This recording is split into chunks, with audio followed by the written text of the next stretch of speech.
Okay, hai semua. Selamat datang ke podcast Berani Periksa Sayangi Diri.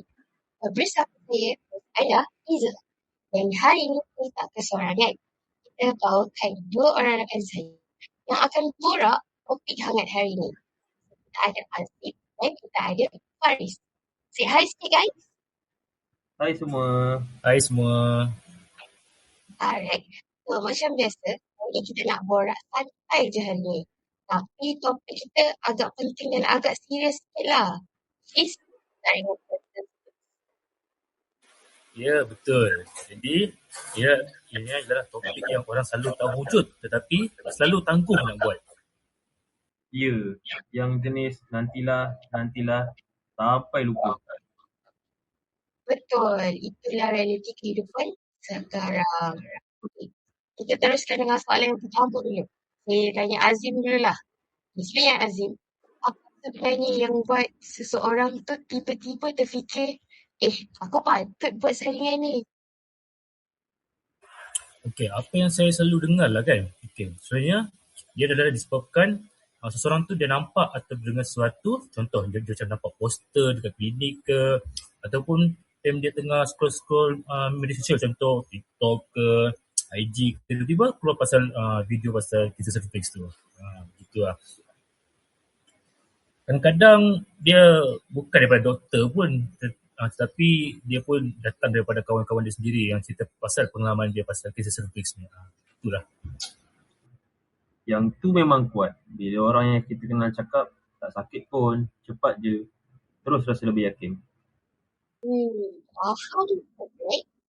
Tapi kan, walaupun macam tadi Azim cakap ada dekat media sosial, Faris cakap orang rapat yang buat saringan.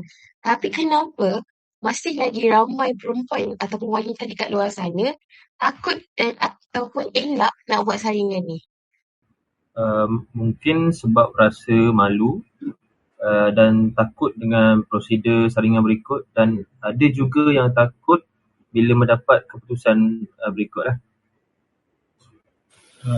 Tapi kan, okay, contoh kan korang pernah dengar tak macam orang cakap, aku sihat je, aku okey je. Pernah dengar tak Izzah dengan Faris? Pernah. Itulah salah satu puncanya orang takut nak buat. Padahal saringan ni bukan nak tunggu kita sakit. Dia untuk kita kesan lebih awal lah sebelum benda ni jadi lebih serius kan. Betul. Kadang-kadang kita ni takut bukan sebab tak tahu. Dia just macam tak tahu apa yang akan jadi. Sebab itulah wanita tu takut.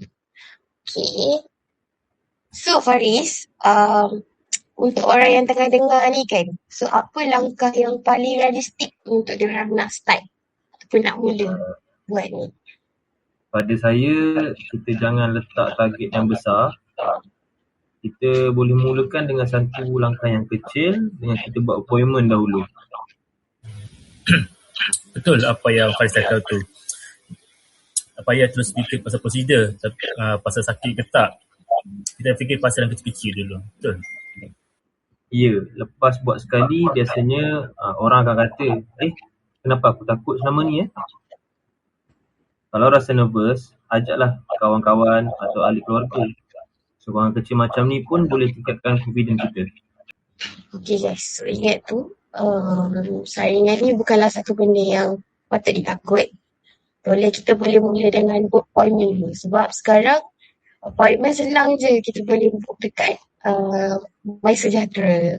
So, semuanya di hujung jari. Okay. Seterusnya. Okay, kadang-kadang kita jaga semua orang. Tapi lupa nak jaga diri sendiri. Macam mana tu? Okay. Sedangkan satu saringan boleh beri ketenangan untuk masa depan. So, buatlah saringan untuk masa depan korang. Jadi, ingat, berani buat saringan bukan sebab kita takut penyakit, tapi sebab kita hargai diri kita.